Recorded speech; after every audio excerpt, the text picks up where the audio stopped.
àjàyè fún mi àjàdí igbó fún mi tí kún mọ́ lójú kún mọ́ lẹ́nu ààrẹ ń pè ọ́ ọ̀run dífá bíbá rẹ bá fọre báàrẹ ò bá fọre fọ́ àṣìṣe o mo ní mo ń bọ̀ lọ́wọ́ tí ìdè máa bá ń lọ. mo ní ń bá ààrẹ àbìtàn ọmọ adìyẹ bọ̀ ọ̀pá lélẹ̀ bàbá tó bí wọ́n lọ́mọ mi adìyẹ lọ́sàn àgbàgbò adìyẹ lọ́sàn àgbàgbò bàbá tó bí wọ́n lọ́mọ mi mo ní ó gbọ́ dáadáa àṣìṣe o ọmọ rẹ aládìyẹ lógun ààrẹ ńlọta máa gbọ́ mi dáadáa àṣìṣe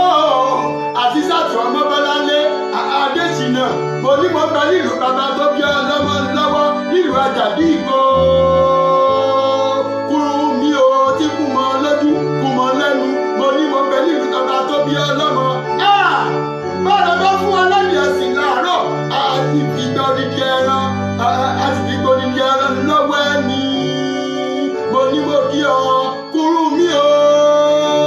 àjàdí ìgbò ààrẹ ọ̀nà kákàfò mo ní mo kí ọ wípé ìgbà ọdún ọjọ́ kan ní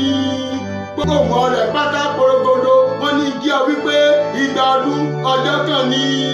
ọ̀rẹ́ rẹ̀ tímọ́tímọ́ èèyàn rẹ̀ pàtàkì olúfún ọ̀rẹ́ rẹ̀ tímọ́tímọ́ èèyàn rẹ̀ pàtàkì Olúwatóyìn o ọmọ Afọláyan ló ní kí ọ wípé ìgbà ọdún ọjọ́ kan ní òun ló ní ìṣèyí fún ọ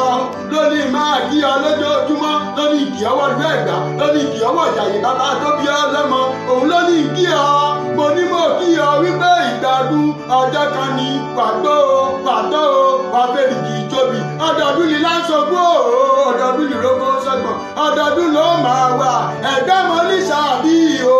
ọmọ gbòǹgbò àgàlà ọmọ eríjogún ọlá ìwọ lọmọ ó sílẹ̀kùn pálẹ̀kùn dé ọmọ àríjọ ògo lójú ogun ni máa gbọ́ o Àṣìṣàtù happy birthday to you o long prosperity.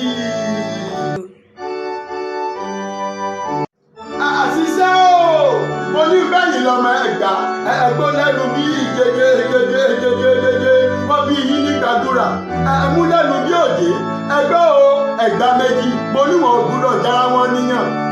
bí kan bá wí èkejì a máa wí bá wà nílùú Ẹ̀gbá alágé gbàgbọ́ ẹ̀yọ́ ọmọ Olúmọ.